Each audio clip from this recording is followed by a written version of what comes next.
मन का विचार लेते हुए जो कहती हूँ वैसा कर, नहीं तो बड़ी देर हो जाएगी देवी, जैसा कहती हूँ वैसा कर।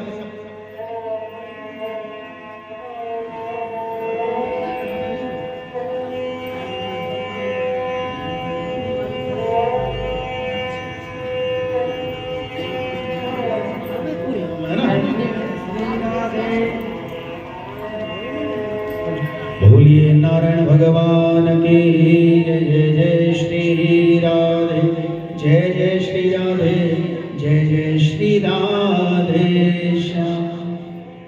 देवी याद रखना, जैसा मैंने कहा वैसा ही करना।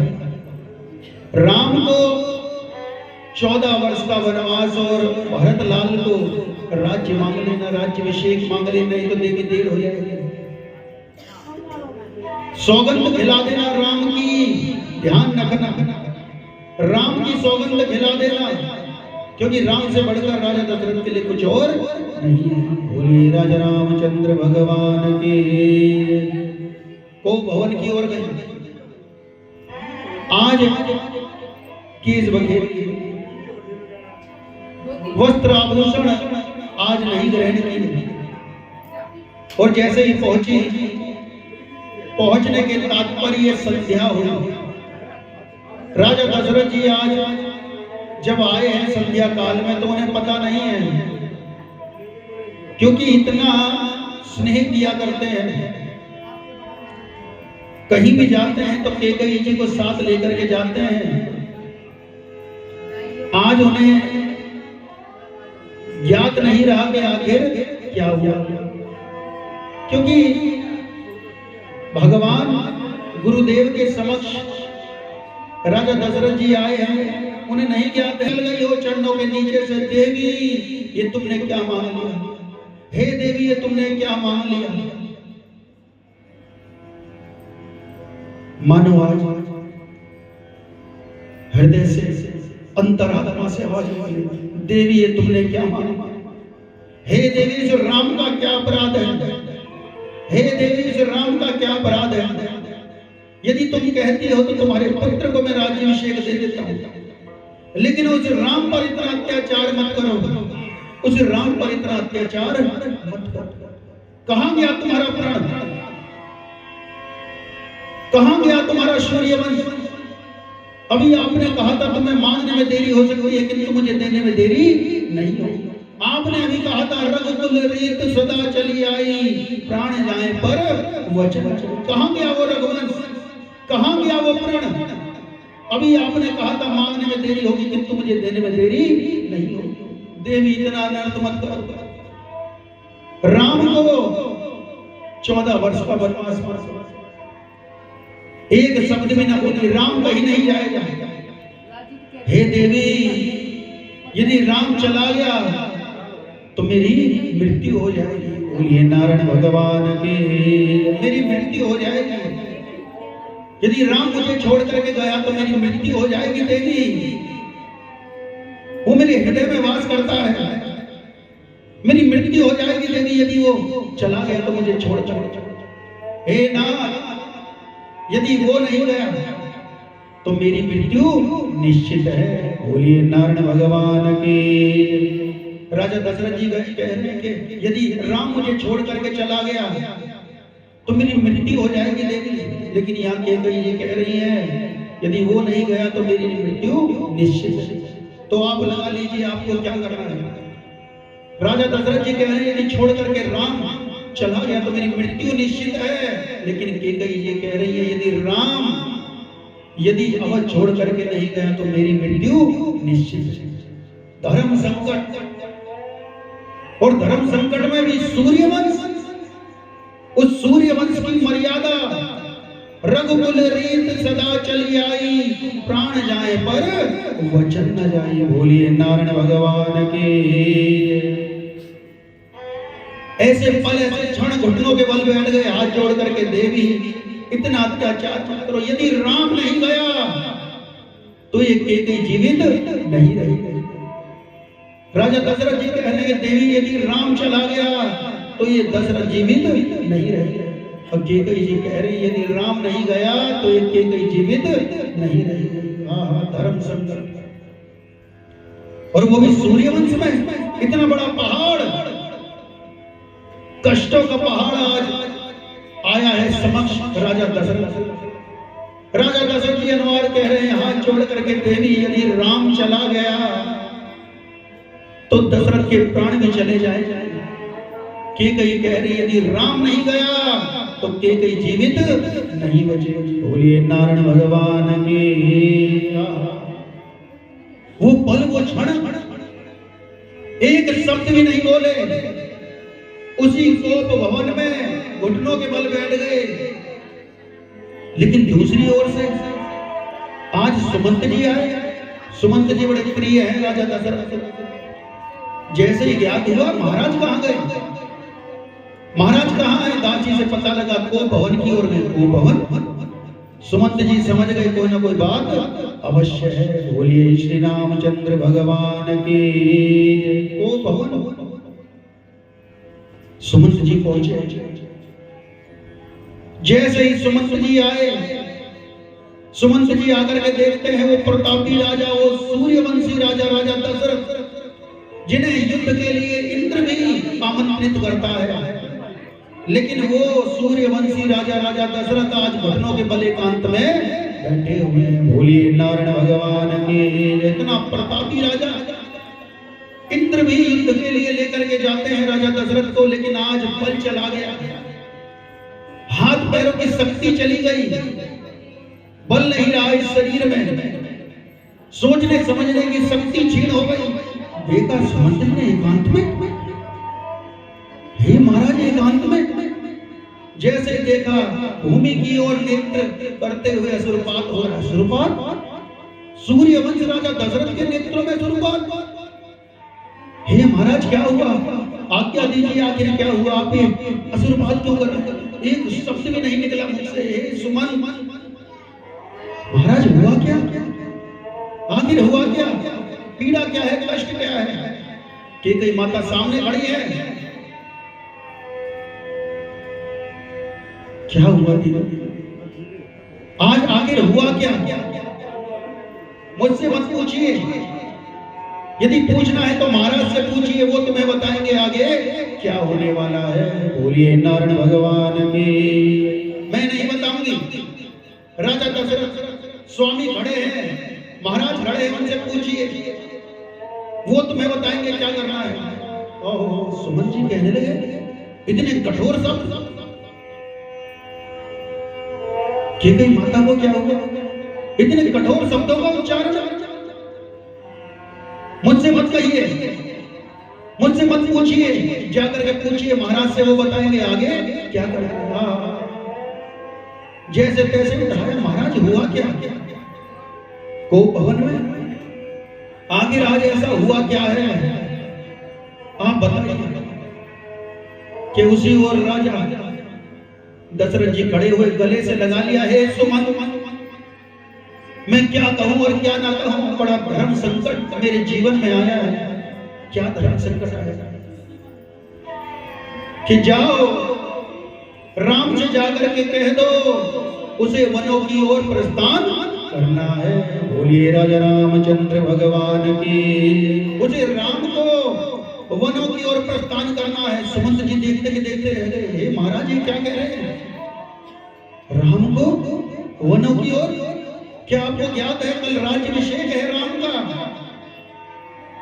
वो घड़ी, वो पल, वो क्षण ऐसे आ गए कि राजा दशरथ भी कुछ ना कर पाए कि देवी क्या हुआ। महाराज कहते हैं कि राम को वनों की ओर प्रस्थान करना है। कैकेयी माता नहीं बनी। महाराज से पूछो आगे क्या करना है। आज कहा कि महाराज वनों की ओर क्यों प्रस्थान करना है? आज कैकेयी जी कहती है आप कहते हैं या मैं कहूं? राजा दशरथ जी आज कहते हैं कि बड़ा धर्म संकट है, इससे पहले विधाता ने मुझे मृत्यु को प्राप्त क्यों नहीं करा दिया। इन शब्दों का उच्चारण करते हुए हे सुमंत मेरे प्राण ही क्यों नहीं चले गए। महाराज हुआ क्या, नेत्रों से सुपात क्यों करते हैं? हे महाराज शीघ्र बताइए। कि कई ने 2 वरदान मांग लिए। 2 वरदान? कौन से 2 वरदान? बताओ रामायण 2 वरदान थे, लेकिन के कई ने आज मांग लिए हैं। पहले में मांग लिया है भरत को राज्याभिषेक और दूसरे में 14 वर्ष का वनवास। बोलिए है राजा रामचंद्र भगवान की। ओ मानो दुखों का पहाड़, दुखों का संकट, वो कष्ट, वो पल, वो क्षण। सुमंत जी कह रहे हैं, महाराज जी क्या कह रहे हैं कि सुमंत जाओ मेरे राम को जा करके बुला करके। के ये कह रही है आप भेजते हैं या मैं भेजूं? सुमंत जी को आज्ञा दी है आज कि हे सुमंत जाओ मेरे राम को लेकर के आओ। सुमंत जी की बुद्धि काम नहीं कर रही है। सुमंत जी नहीं निर्णय ले पा रहे कि आखिर करना क्या है। महाराज बाहर प्रजा प्रतीक्षा कर रही है। पूरी अवध में सभी को यह प्रतीक्षा है कि प्रभु राम का कल राज्याभिषेक है। मैं उनको क्या कहूंगा मालूम? रात्रि से ही सब खड़े हुए हैं, क्योंकि रात्रि से प्रातः काल हो गई। इसी संवाद में राजा दशरथ और माता को भवन में ही है, अभी तक वापस नहीं आए हैं। पूरी रात्रि बीत गई, प्रातः काल हो गई कि महाराज को अवधवासियों से मैं क्या कहूंगा? वो खड़े हैं प्रतीक्षा में कि कब हमारे प्रभु राम का राज्याभिषेक होगा। पूरा नगर बड़ा प्रसन्न है, मैं उनसे क्या कहूंगा? सभी प्रजावासी आ गए, उन्हें ज्ञात हो गया कि केकई माता को भवन की ओर गई है और महाराज भी गए हैं और पूरी रात्रि हो गई है। कोई ना कोई बात अवश्य है, क्योंकि को भवन में जाने का कोई ना कोई तो विचार है, कोई ना कोई बात अवश्य है हृदय में। सभी अवधवासी खड़े हैं प्रतीक्षा कर रहे हैं, क्योंकि हर कोई नहीं जा सकता को भवन की ओर। केवल विशेष व्यक्ति ही जा सकते हैं को भवन की ओर, हर एक किसी को आज्ञा नहीं है। बोलिए नारायण भगवान की। आज्ञा नहीं है, उस द्वार से आगे कोई नहीं आ सकता। केवल जा सकते हैं तो सुमंत जी, क्योंकि वो विशेष है भगवान दशरथ जी। जब जैसे ही भीतर पहुंचे प्रतीक्षा कर रहे हैं आखिर क्या हुआ। सुमंत जी आए, जैसे सुमंत जी को आते हुए देखा प्रजा ने हाथ जोड़ करके कहा कि हे सुमंत जी हुआ क्या? हमने सुना है कि माता को भवन की ओर गई है, तो ये विचार उत्तम नहीं है, समझ तो गए कोई ना कोई बात अवश्य। हे सुमंत जी बताइए आखिर क्या हुआ? पूरा अवध भरा हुआ है, जहां देखो अवधवासी। सुमंत जी एक शब्द नहीं बोले, क्योंकि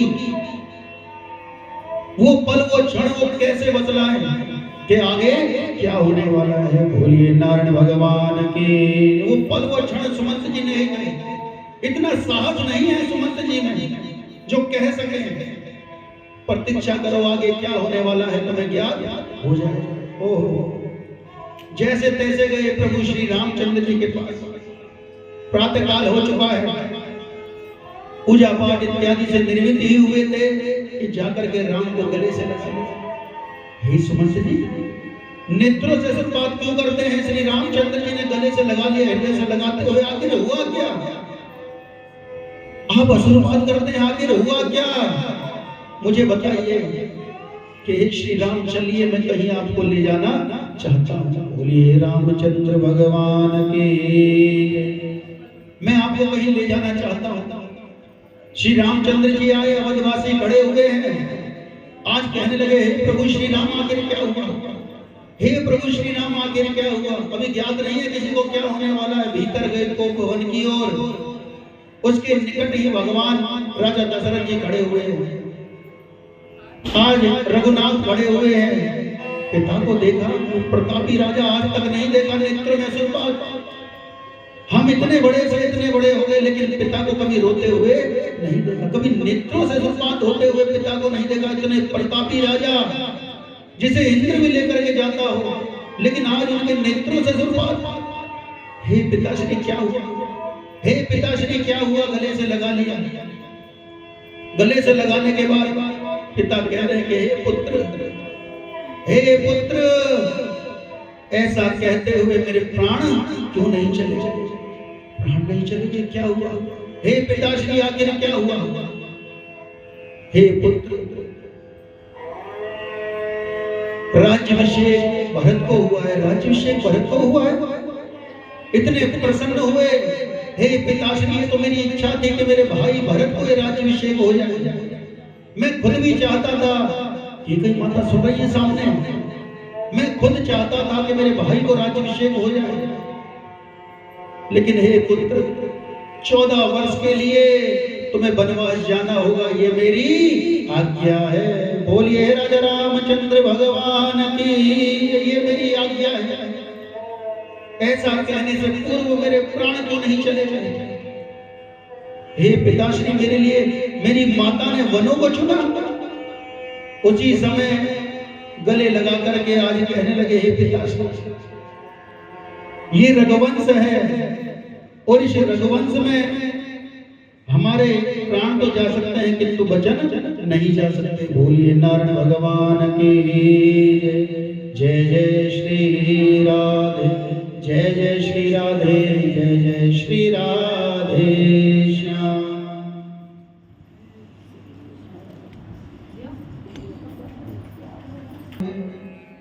मन हृदय भाव आज बड़ा कोमल है, क्योंकि वो पल वो क्षण ऐसे है कि आज मन हृदय भाव रखते हुए आप मन से हृदय से भाव से अवश्य ही सुनेंगे इस संवाद को, क्योंकि आज श्री रामचंद्र जी जाने वाले हैं इस अवध को छोड़ करके और प्रजावासी प्रतीक्षा कर रहे हैं। उन्हें नहीं पता है कि भीतर हो क्या रहा है, क्योंकि सभी मार्ग में खड़े हैं कि कब मेरे प्रभु श्री राम आए, सुमंत जी आए तो कब हमें ज्ञात हो।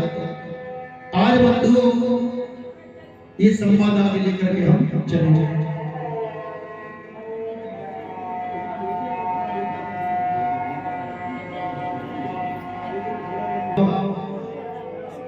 आज हम करते हुए